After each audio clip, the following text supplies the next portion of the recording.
You already know what it is. Your boy back with another video. I've been gone for a while, but I'm back now. You feel me? But yeah, this a new, what if that I'm making, and this what if I was in One Piece. It's my first scripted video. It's actually gonna be a story. But yeah, let me go ahead and get started. But let me go ahead and tell you how it's gonna go. All right, if anyone is referring to me as my character, they're gonna say Twine. But let me go ahead and get into the story. Alright. I was born in the South Blue on an island called Narrow Haven. Alright. Got it from a name generator. My mother was a kind, loving woman, but my father was a drunk. When I was 2, my mother was cooking when my father walked into the house. He called for her.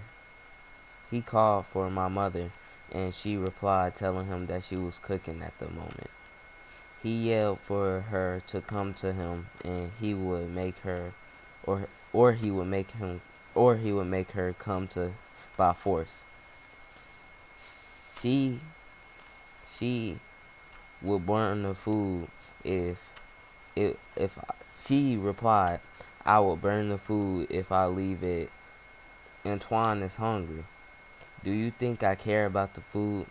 he exclaimed as he grabbed her arm tightly to the point where it hurt. She shrieked and commanded him to let go of her. He said nothing as he pinned her down and started hitting her, saying, "When I tell you to do something, you do it." With every hit came a louder scream for follow until it stopped, and my father was not in the mood to beat her anymore. He got up and he went to bed.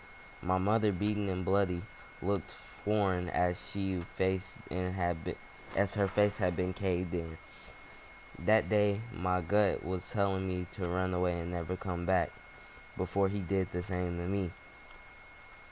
And as a 2-year-old, I went as far as I could.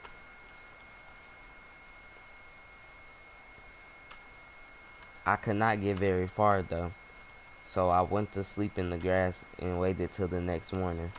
The next morning, I awoke to see smoke. It was coming from the direction of my house. People of the island were all spectating the house, and others were trying to put the fire out. Hours later, the house had been in ruins, and all that remained was 2 sets of scorched bones. They say the cause of the fire was the stove staying on and burning a pot.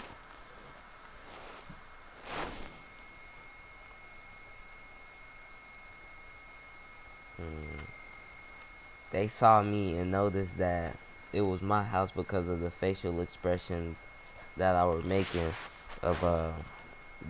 because of the facial expressions I was making. They had no idea what to do with me, so they took me to the local dojo.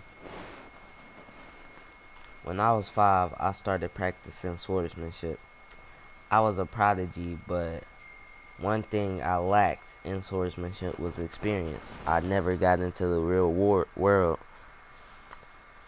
All my life I had been practicing, and I was unmatched in experience, and I was unmatched on my island with the art of swordsmanship.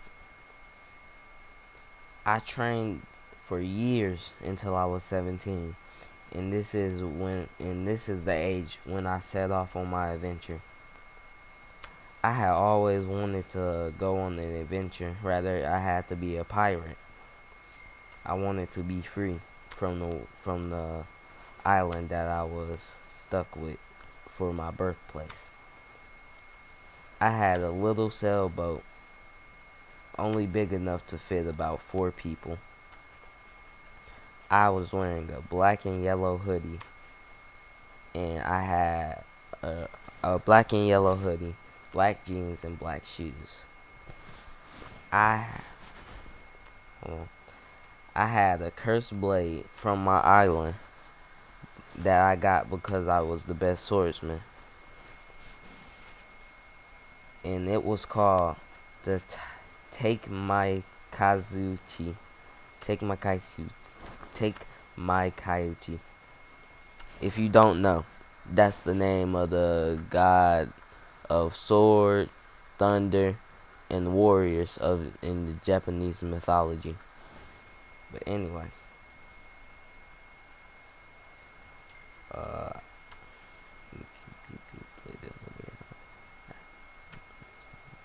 I had a scar on my nose from being cut there because I had fought against one of my senseis when I was younger.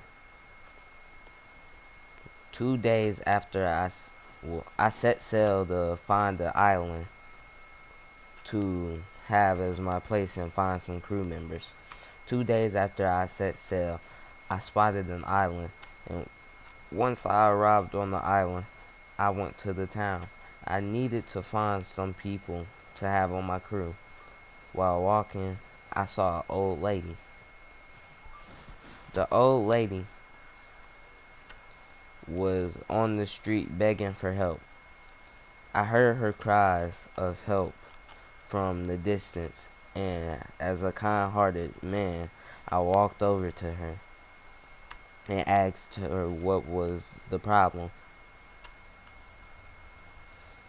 She said her grandson had been taken by the bandits who ran the island after they killed the mayor. Her grandson was strong, but they caught him off guard and were going to execute him to make an example out of him. She pleaded that I saved her grandson, and I accepted her request because I thought it would be fun to take down bandits.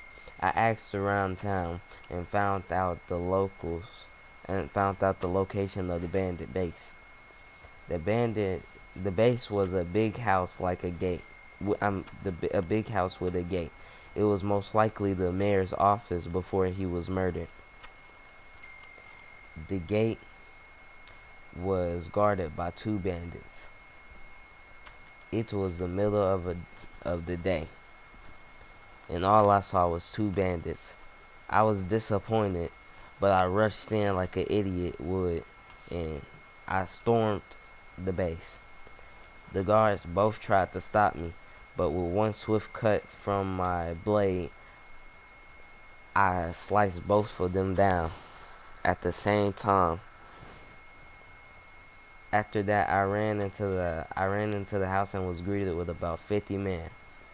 I unsheathed my blade and demanded to know where the location of the boy was. The bandits all pulled their weapons, so I changed. The bandits all pulled their weapon, so I charged and gashed one across the chest. One tried to attack me from the back as I was doing this, so I deflected his attack and cut his arm off. I started going off. Like, one person would try to kill me, but I would stab him through the chest, and another person would try to hit me with a mace, and I would disarm him and then pierce him.